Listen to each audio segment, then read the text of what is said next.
Good evening, everyone. Welcome back to today's live session. I'm very excited for the conversation that we are going to have today. We're about to end the week. We're on the 84th session, and we're back to our normal view with the bookshelf. So I'm very excited for the conversation because today I want to talk to you about something that a lot of us just love to push under the rug. I mean, it's the negative emotions that we hate, that we don't like, that we judge, that we feel guilty about having. But today, I want to offer you a different perspective, and I want you to help. I want to help you see a side that may not be the one you're the most used to seeing, but could be the side you really need to hear so you can finally stop feeling worried about life and you can actually start living it rather than just spending it in fear and guilt. Because I have found this: the two biggest suckers of her time and her energy are not anything else apart from the fear and guilt we feel. Think about it. Fear is useless worry about the future.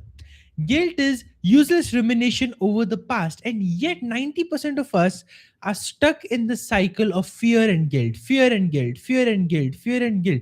Either we are fearful of something in the future or we're guilty about something in the past. And the longer that cycle continues, the more difficult it gets for us to break free, the more difficult it gets for us to believe that an alternate reality could be possible, because then the guilt and the fear, they become comfort zones.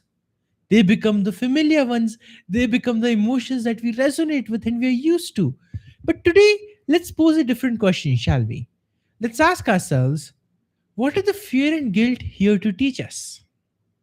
We rarely, if ever, ask ourselves that question, but I really want you to make sure that as you're listening to me, you're letting this question sit in the back of your head as well, because it is important for you to get to your next breakthrough.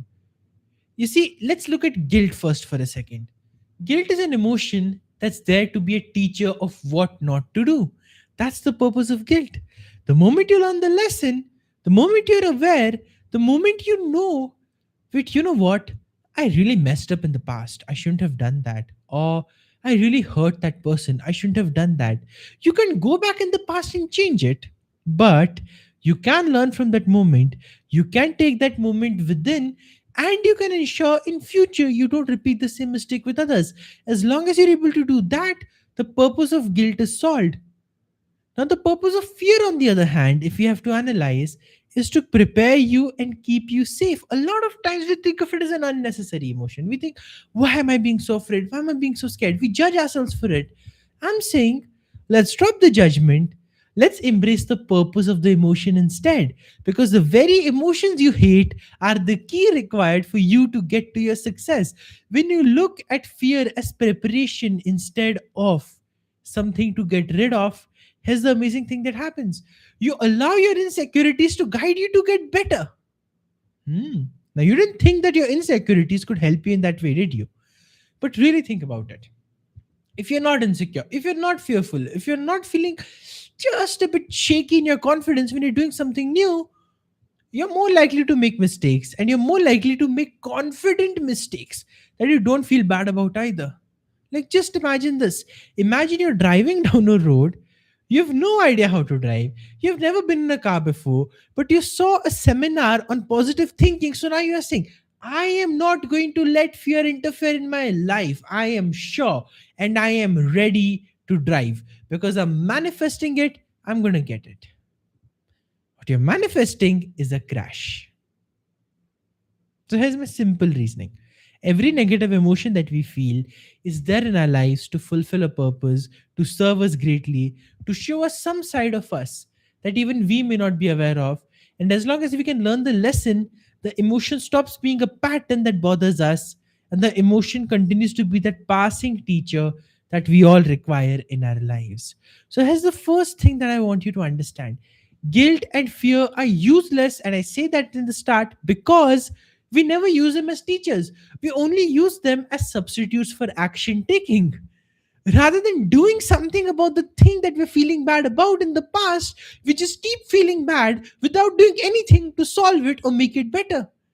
Rather than using the fear as a way to prepare, to understand, to act better, we keep living in fear only. And then we're thinking and we're wondering, wait a minute, What's going on?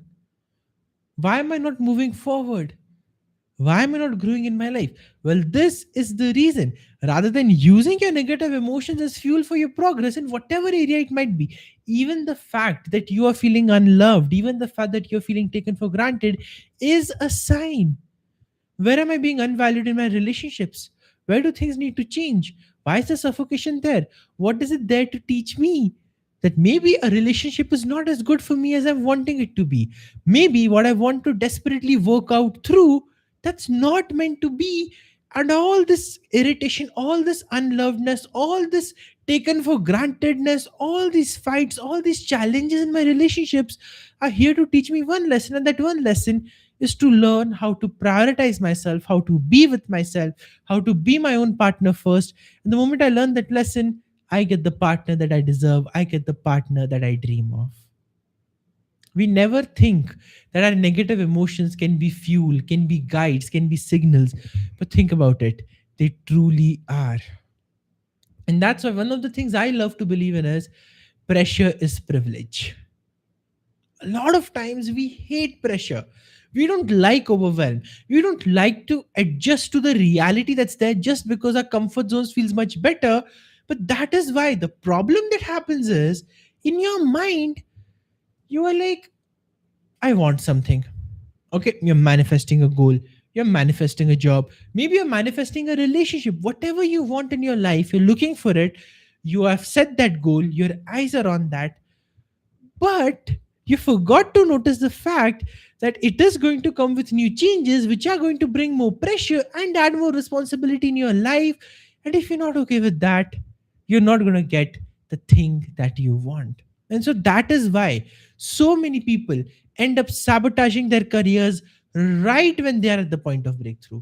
So many people end up making the wrong decisions about their own life, about their own relationships, just because they don't want to let go. And so many people make the decisions that sabotage their health, their happiness, their growth. Why?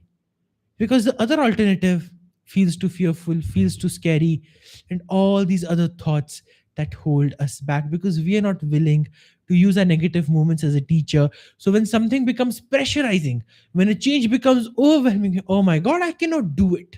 That's what we think. You know, the way I like to think about it, it's not that I don't get overwhelmed. It's not that I don't feel pressure at times. It's not that I don't feel, God, I wish this was easier some days. No, there are some days that happens. Very rare days, but it does happen. I'm not a perfect human being. Nobody is. And those are the days I remind myself pressure is a privilege because this pressure is building me up for the greater success that I want and I deserve. 2 years ago, I would have given anything, and I mean anything, for the kind of opportunities I'm having today, for the way I'm able to help people, for the way I'm able to give them clarity, for the doors I'm walking through, for the impact I'm able to have. And if that comes with pressure, so be it. I consider it a privilege. I consider it an honor that's helping me grow in my life.